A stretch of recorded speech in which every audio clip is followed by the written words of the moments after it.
Now that I have the outside frame finished, the next order of building will be to do the vertical lines second, okay? If we had horizontal lines in the design, we would do those third, and then finally diagonal lines last. You'll notice on my diagonal lines I have one solid diagonal. The other one will be two separate cuts. That's why these are two different colors, even though they appear to be the same length. So the first thing I need to do is to cut my vertical lines. I start over here on this side, and I notice I have an angle to cut here. So again, I follow my marker line all the way up to see where it's going to connect to the stick and make a little mark.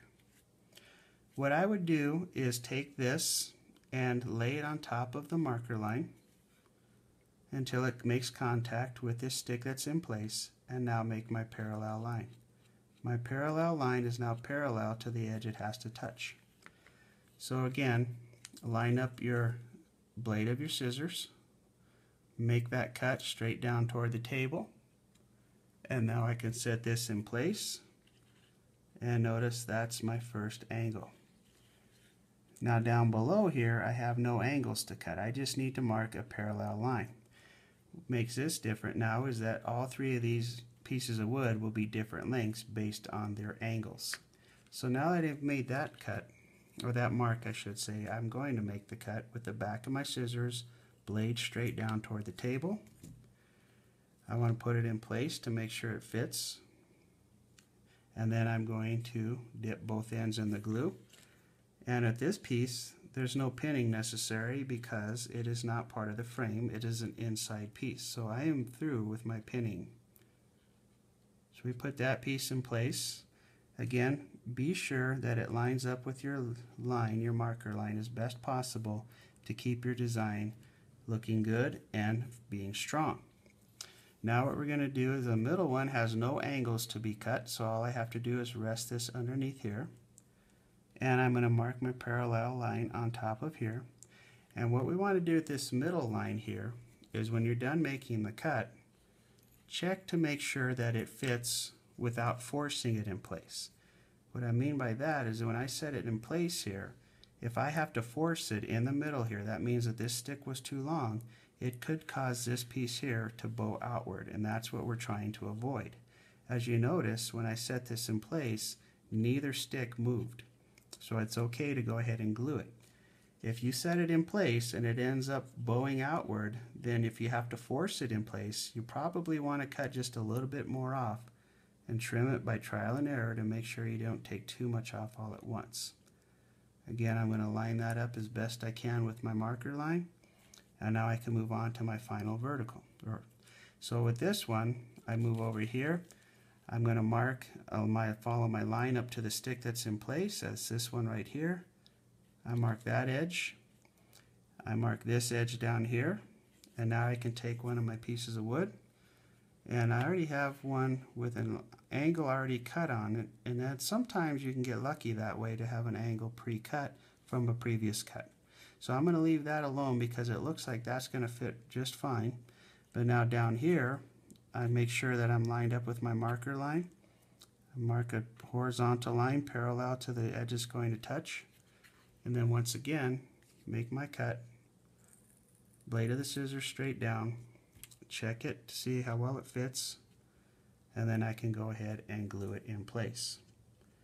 So now I have my outside frame finished and I have my verticals. My design right now does not have a horizontal line in it, so now we're talking about doing diagonal lines. Okay, with diagonal lines, we'll start with this pink one here first. The first thing you want to do is what we've been doing here is marking on the pieces of wood that are in place already. So we take a look and follow this line right here with my pen. I can mark this edge here because as you can see the pink line is going to connect to this edge right here, not this stick over here. So then what I want to do is follow it going the opposite direction. So I want to go opposite, and I notice that this line will connect to this stick here when it touches, not up here. So there's my two parallel angles I need to mark. I'm going to take a piece of wood and I'm going to lay it right on top of that pink line, and now I make a parallel line so that this line is parallel to that edge. when I make my cut, again, line up the blade of the scissors with the mark that you just made, straight down toward the table, set it in place, and see things are moving here, but we can get them back in place because the glue is still wet. Now I have this in place. I follow up here and I mark a parallel line right there. Take the blade of my scissors straight down toward the table and make a cut straight through. Before I glue it, I want to make sure it fits, and it fits. So now we can dip both ends in the glue, set it in place, and now we're ready to move on to the two individual cuts. Same rule applies. Follow your marker line. It's going to connect to this edge right here, and it's going to obviously connect to this edge right here. So now you can start using some smaller pieces that you may have had as scraps. And what we'll do is we'll take this smaller piece, I can lay it on top of my marker line, take a look and see how well that fits against there. That looks pretty good right here. So then we're going to move my hand out of the way, and I'm going to make a parallel line on this end, parallel to this edge. So you can see if we just follow this all the way through, that's where that line's going to go. I'm going to make that cut lining the top blade of my scissors with that piece of wood right there. Now I want to check to see for fit, how well it fits before I do any gluing. Looks like a good fit. The main thing is making sure that your stick lines up with your marker line. We want to try to keep this line going straight through. So everything fits there. Now I'm going to glue it in place, and then I have my final diagonal line I need to mark and cut.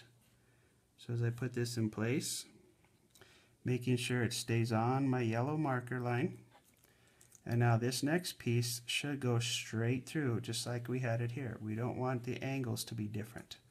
So what I'm going to do is take a piece of the wood. We're going to start out by looking at the yellow line. Obviously it's going to connect here. These lines are very important to mark first before you actually mark the pieces of wood you're going to cut. Then I have a mark right here where the yellow line is going to connect to this edge. I'm going to lay the stick right on top of the yellow marker line and the stick I already cut. When everything lines up, now I can make my parallel line. Notice again how this stick lines up with the stick I was already cut. Line up the scissors, the blade of the scissors, cut straight through, put it back in place, and now I mark this end, cut straight through,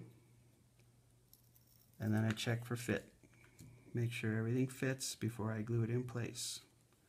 I'm checking not only for the joint right here, but to make sure that this line goes all the way through to the bottom. When it does, then I can glue it in place, and again, no pinning is necessary because it's an inside piece. Everything lines up, then we can allow it to dry.